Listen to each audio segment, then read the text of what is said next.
అందరికి నమస్కారం. ముందు ఈ సినిమా దర్శకులు యుగంధర్ గారికి, అలాగే ప్రొడ్యూసర్స్ మహేందర్ అండ్ రాజశేఖర్ గారికి, and Sai and Archana and music director, DOP, all టెక్నీషియన్స్కి ముందు కంగ్రాచులేషన్స్. క్రిస్మస్కు 5 సినిమాలు రిలీజ్ అయితే 5 సినిమాల్లో సక్సెస్గా నిలబడడం అంత ఈజీ కాదు. సో అలా సక్సెస్గా నిలబడినందుకు ముందు ఓల్డ్ టీమ్కి, నేను last 1 week actual out of town పోతే అన్ని సినిమాలు ఫాలో చేస్తూ ఉన్నాను, ఏది ఎలా ఉంది అని. దాంట్లో శంబాలకు 100% మార్క్స్ పడడం, మంచి అప్రిషియేషన్ రావడం, అలాగే సక్సెస్ఫుల్గా నిలబడడం హ్యాపీ థింగ్. ఎందుకంటే ఆదికి 25th ఫిలిం అంట. సో 25th ఫిలిం సక్సెస్ రావడం అనేది ఈజ్ ఎ గుడ్ థింగ్. పోతే కమ్బ్యాక్ అంటున్నావు, ఆయన సీనియర్ కాదు, ఇంకా జూనియర్. సీనియర్స్ సక్సెస్లో వెనకబడి వచ్చినప్పుడు వాళ్ళని కమ్బ్యాక్ అనాలి. సో కరెక్షన్ చేసుకోండి, ఎందుకంటే ఇంకా చాలా ఉంది. ఇంకా 40 ఏళ్ళు పని చేస్తాడు, అలా నాన్న 50 ఏళ్ళు కంప్లీట్ చేశాడు, అది ఇంకా మినిమం 40 years కంప్లీట్ చేయాలి. సో బొమ్మరిల్లు సినిమా తీసినప్పుడు ఇప్పటికీ నన్ను రవి విజిల్ కొడుతున్నాడు. సో బొమ్మరిల్లు ఫాదర్ గురించి తీశారు అని చాలా ఫ్యామిలీస్లో 20 years బ్యాక్ తీసిన సినిమా చాలా చేంజెస్ తీసుకొచ్చింది. నిజంగా బొమ్మరిల్లు 2 తీయాల్సి వస్తే సాయి కుమార్ గారు ఆది వాళ్ళ స్టోరీ పెట్టి తీయాలి.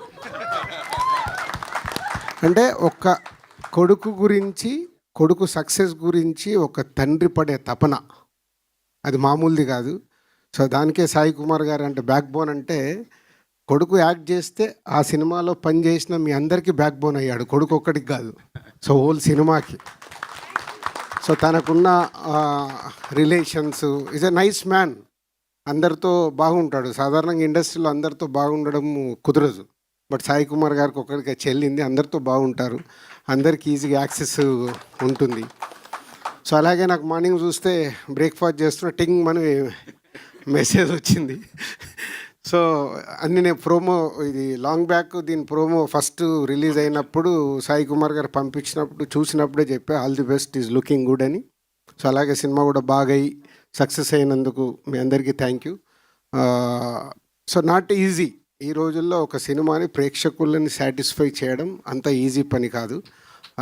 దాంట్లో సక్సెస్ అవ్వడం అంటే is a great thing. So మీరు తీసిన కాంటెంట్ అది ఆదికి కానీ మీ టెక్నీషియన్స్, ఆర్టిస్టులు అందరికీ ఉపయోగపడే సినిమా. ఎందుకంటే ఇక్కడ షీల్డ్ ఫంక్షన్ అనగానే చూస్తేనే తెలుస్తుంది, మొత్తం ఫోటో దిగుతుంటే అందరూ వచ్చి నిలబడిపోయారు. అంటే ఎంతోమంది ఆర్టిస్ట్ టెక్నీషియన్స్కి ఈ షీల్డ్ అనేది మీ సక్సెస్కు గుర్తు, లైఫ్ లాంగ్. నాకు ఇప్పటికీ దిల్ షీల్డ్ నా ఇంట్లో అలాగే పెట్టుకున్నాను. అంటే ఎన్నైనా రావచ్చు, సక్సెస్లు వస్తూ ఉంటాయి, బట్ ఆ మొదటి అందిన సక్సెస్ అది మామూలుది కాదు. అది ఎప్పుడు చూస్తుంటే ఒక సాటిస్ఫాక్షన్. నేను ప్రసాద్ ప్రివ్యూ థియేటర్కి వచ్చినప్పుడు అలా టైం ఉంటే అక్కడ ఉండే నా షీల్డ్స్ అన్నీ చూసుకుంటాను. అంటే ఒకసారి మెమోరీస్, ఆ షీల్డ్స్తో దొరికే మెమోరీస్ అవి లైఫ్లో రేపటిది మర్చిపోతూ ఉంటాము, కానీ షీల్డ్ మన కళ్ళ ముందు ఉంటే ఆ సినిమా ఎప్పుడు మనకు గుర్తుంటుంది. అదే ఈ shield function. So congratulations and all the best.